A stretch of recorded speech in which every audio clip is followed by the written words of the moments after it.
Hey, Riddle here. Welcome to my channel and welcome back. If you're a subscriber, I appreciate it. Today's topic is going to be really heavy and this is going to be a really long video. So if you don't have the time, I want you to go ahead and just save this video and watch it later when you do have time, because I have a lot of important content to cover. And the other thing I want to get out in the open is if you have a limited attention span, you might want to also really relax yourself and try to take the time to take in this information. I used to judge people for limited attention spans, but I understand now that you're basically a victim. You're a victim of social media, and social media does have a backer. And it does have a purpose, and it is not a benevolent purpose. So I'm going to get into that in this video also, because I discovered some pretty startling information, but it's been coming to me for quite a few years. So watching it really come to a head and fully manifest the last week or so, I thought it was really important that I shared what I know personally. Most of my videos, almost all my videos, are based on personal experiences, not hearsay, not paranoia, not conspiracy, but things that I have experienced firsthand in life and traveling around the world or through interpersonal relationships. That being said, I'm not a racist, I'm a realist, and I am not attacking a race of people. I am warning of a government, a government plan, and that doesn't mean our government is any better. But that being said, if you're in America, you're gonna have to choose a side. So, and that's gonna be the side of America and the closest thing that we know to a giant experiment in democracy. Okay, I'm gonna move forward now. So I was in China 10 or 12 years ago, and I was there with my spouse, who's Chinese, and I'm a very sensitive and observant person. I don't see what other people see. I see things that other people don't see.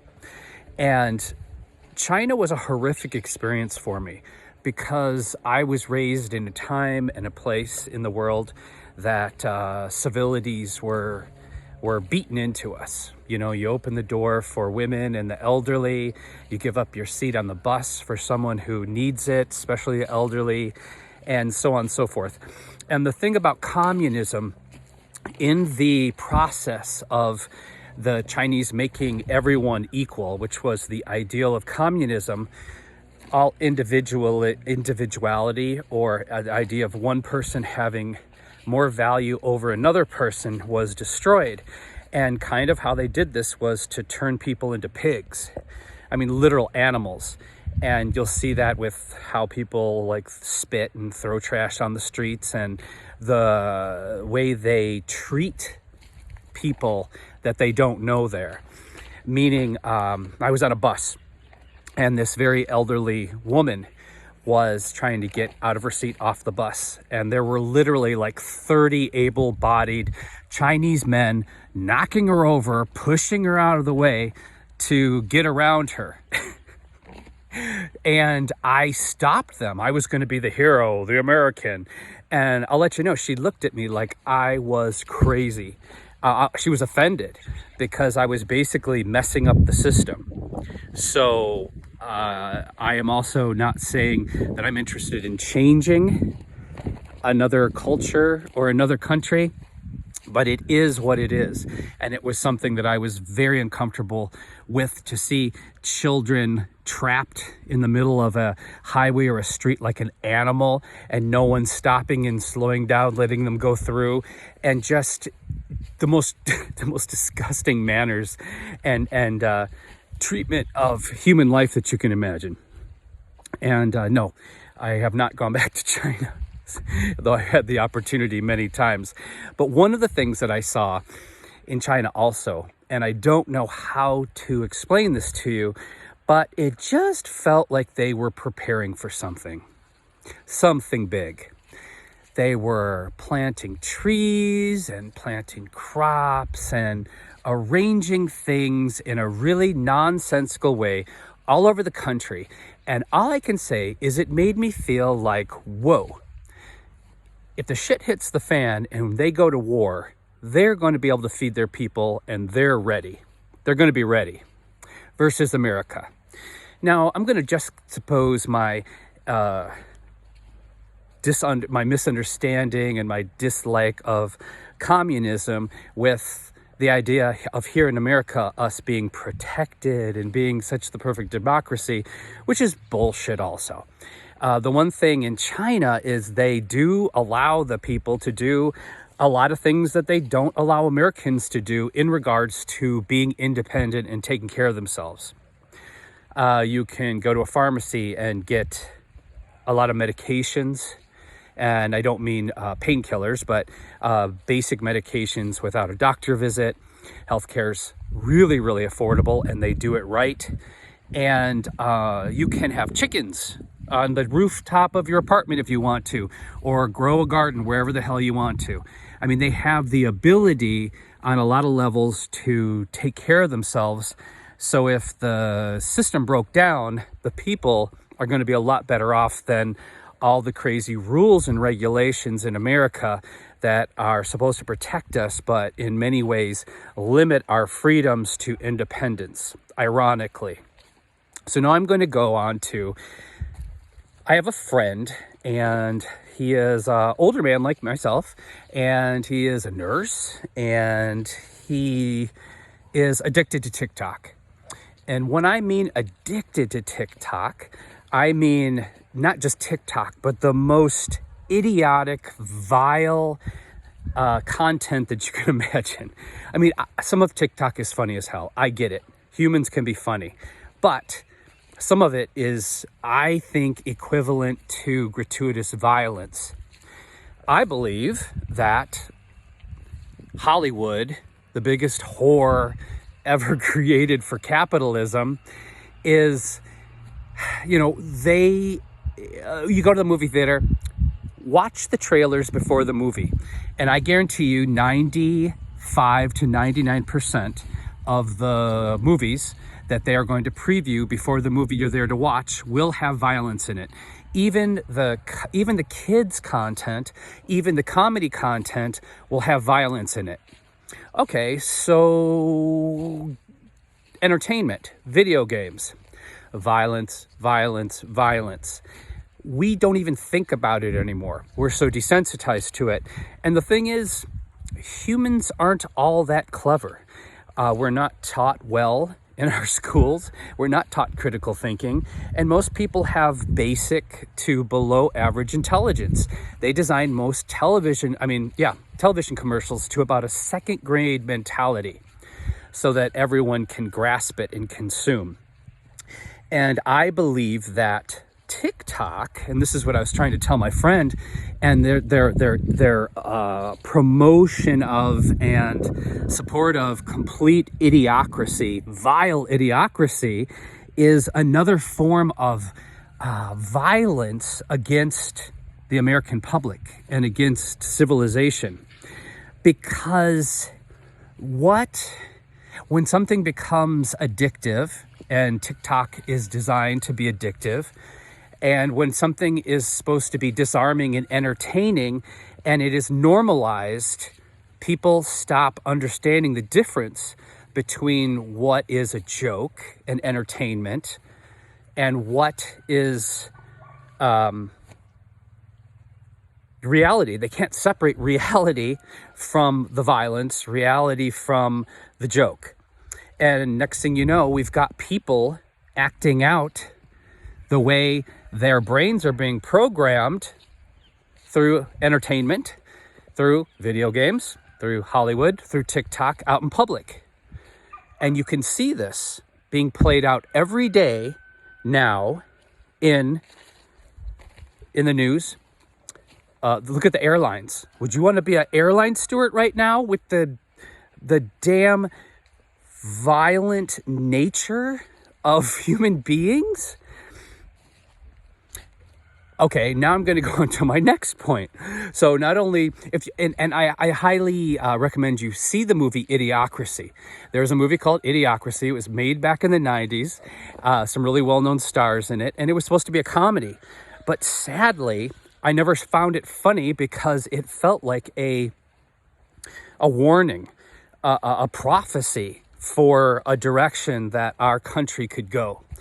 And that's what this Trump post era and social media climate feels like to me. It feels like the birthing of idiocracy. And it's a really dangerous thing. Really, really dangerous thing for a society. And now I'm going to explain to you why it's not just a judgment on the glamorization of stupidity and violence. TikTok, not only was it designed to be hyper addictive and to collect your information and data through algorithms, but that's all social media. It is also owned by a Chinese business and basically controlled by the Chinese Communist government. While they are deliberately dumbing down America, distracting us, helping us being less active, so physically affecting us. You know the obesity rate here in the United States. While they're literally launching this psychological attack on the younger population, which would be the able-bodied population, or should be the sharp-minded, physical, able-bodied generation, they are preparing their people and protecting them from these things. They don't allow this poison in their country, and there's a reason for it. They push heavy education there. They push heavy physical fitness, and they are preparing their people for war. They are preparing their people for world dominance through education, through technology, and through the same kind of programming that almost everyone is subjected to, except they have chosen a very specific programming that will benefit the country and guarantee China to be a superpower. That being said, just the other day, the big announcement was made that Russia and China are officially in bed together. Yep, they're backing each other up. You've got two very similar-minded nations, and the only thing that's in their way is the United States. And so they did a very strategic move, and they are going to support each other. They're going to sort of support each other in any way need be to get what they want or get what they think is fair for their countries. And I'm not going to judge that because that's what governments do. I think all is fair in love and war, but I just want you to know it's a-coming. It's coming, people. It's coming. And if you, your children, your grandchildren choose to be obese, weak, distracted, stupid, if you as an American are so focused on your individuality and not becoming all in one, all of us part of this one nation, they can see right now that we are weak. They can see this 50-50 split between everything from vaccination to political beliefs. And when you have a country so divided and so vocal about it and so prideful about it, that is an excellent time to attack. And that's all I've got to say. because China and Russia are coming for us. And you have two choices. Get ready and prepare your friends and family. Get smart, get fit, get independent, get closer to your neighbors. Get closer to your neighbors and family. Put all that other shit aside. I recently moved only 30 minutes from one side of my town to up in the mountains to the other side of my town. And so they're mountain folk. And they are the biggest, paranoid, self-absorbed, ill-mannered assholes you ever wanted to meet. And these are people that are growing food. They have goats. They've got businesses, and I've never lived anywhere in my life that people didn't come over and introduce themselves when they're your next door neighbors, or didn't wave to you as you're driving by them, almost running them over on the road. And this is the state of America. This is also something turned us against each other in a very sick way. We've become very paranoid and very heartsick. And this will be our undoing. This will be our undoing because the enemy knows we're divided and we're living it. You see it at the grocery store. You see it everywhere. So get fit, get educated, stop distracting yourself with garbage and idiocracy. Spread this word to the people you love and the people you hate, and put your differences aside, because we are going to have to come together really quick and show a united front as a nation, unless you are ready to start speaking Chinese.